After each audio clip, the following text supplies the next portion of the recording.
और इन 6 पत्थरों पर 8 अलग अलग भाषाओं में बहुत ही ज़्यादा अजीब और डरावनी बात लिखी हुई है कि ह्यूमन पॉपुलेशन सिर्फ 50 करोड़ के अंदर अंदर होनी चाहिए।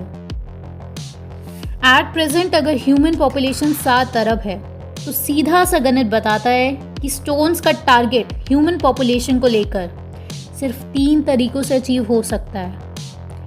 या तो 6 अरब 50 करोड़ लोग ये पृथ्वी छोड़कर चले जाएं, या गायब हो जाएं, या फिर मर जाएं। और इससे भी अजीब बात कि आज तक किसी को नहीं पता कि आरसी कृष्ण नाम के जिस इंसान ने स्टोन्स बनवाए थे वो कौन है, कोई असली इंसान है भी या नहीं। हो सकता है ये पत्थर मजाक में किसी ने लगवाए हों, या टूरिस्ट को अट्रैक्ट करने के लिए लगवाए हों, या फिर किसी बहुत ही अलग मकसद से। लेकिन जो भी है, ये बात आज 2021 में आपका और आपके सभी दोस्तों का जान लेना बेहद ही ज़रूरी है।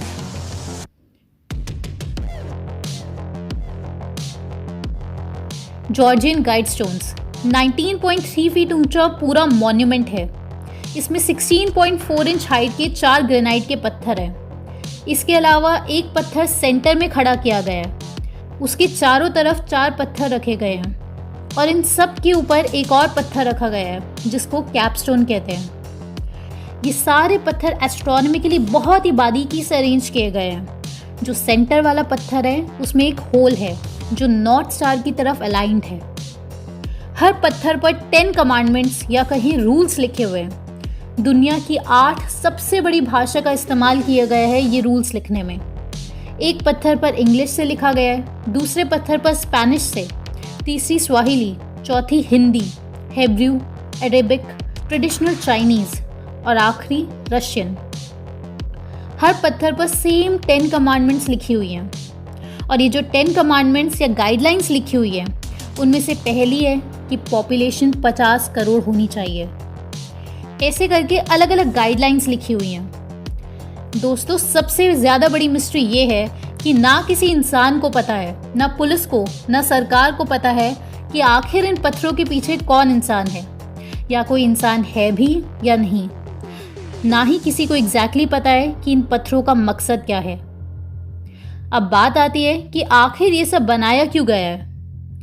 पहला ऑप्शन हो सकता है कि टूरिस्ट स्पॉट बनाने के लिए ये सब ड्रामा किया गया हो, लेकिन ये इसलिए संभव नहीं है क्योंकि 1980 से आज तक यहाँ एक नाम भर का भी एडवर्टीजमेंट नहीं किया गया है। इनफैक्ट इन स्टोन्स के आसपास कोई छोटी सी शॉप खोलना भी अलाउड नहीं है। बेसिकली जिसने ये बनवाया है वो नहीं चाहता कि ये टूरिस्ट स्पॉट बने। दूसरा ऑप्शन ये हो सकता है कि आरसी कृष्ण ने ऐसे ही मजाक करने के लिए या फिर किसी चैलेंज के तहत ये लगा दिए हो।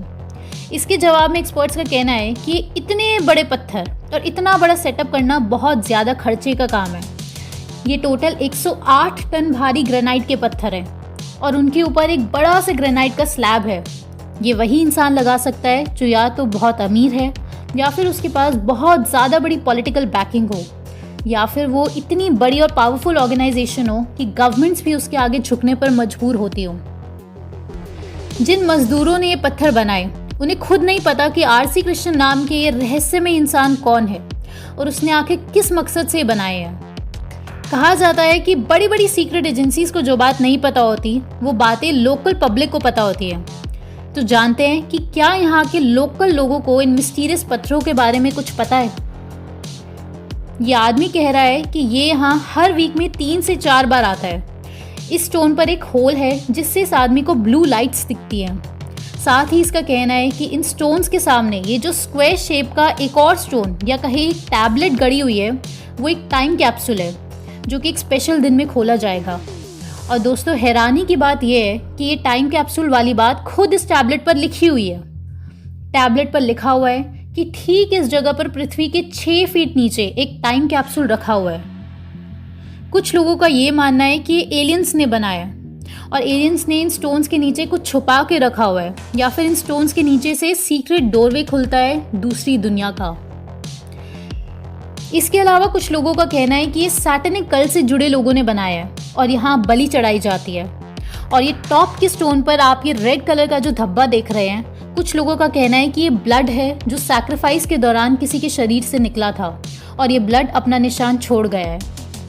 ये सारी बातें और नैरेटिव सच है या नहीं, ये हर सुनने वाला इंसान अपने एक्सपीरियंसेस से बने हुए अपनी समझ और धारणाओं से तोल कर देखेगा। कुछ लोग इसे नज़रअंदाज कर देंगे और कुछ लोग इस पे रिसर्च पर लग जाएंगे।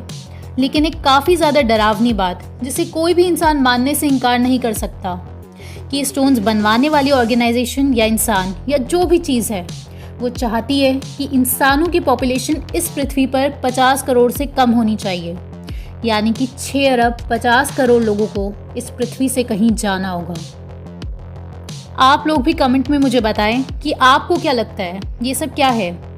आप लोगों की बातें सुनकर हमें और भी आइडियाज़ मिलते हैं जिससे हम और भी डीप रिसर्च कर पाते हैं और ऐसी वीडियोस ला पाते हैं। अगर आप इंटरनेशनल षड्यंत्र को पूरी तरह से ख़त्म करने के लिए IMPH नेटवर्क से जुड़ना चाहते हैं तो आप हमें व्हाट्सएप कीजिए द फाइनल गेम इस नंबर पर, क्योंकि अभी आप नहीं जुड़े तो फिर बहुत देर हो जाएगी, क्योंकि डूबने के बाद तैरना नहीं सीखा जा सकता।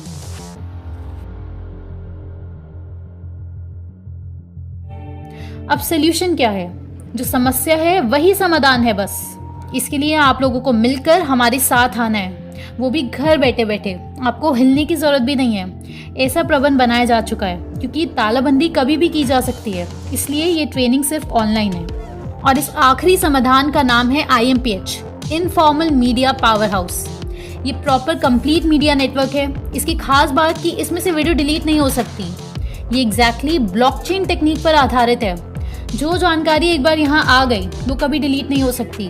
फिर चाहे डॉक्टर बिस्वरूप की वीडियो हो या फिर डॉक्टर तरुण कोठारी की या फिर डॉक्टर विलास जगडाले की या हमारी या फिर आप में से जिसका भी यूट्यूब चैनल है उसकी भी वीडियो डिलीट नहीं हो सकती।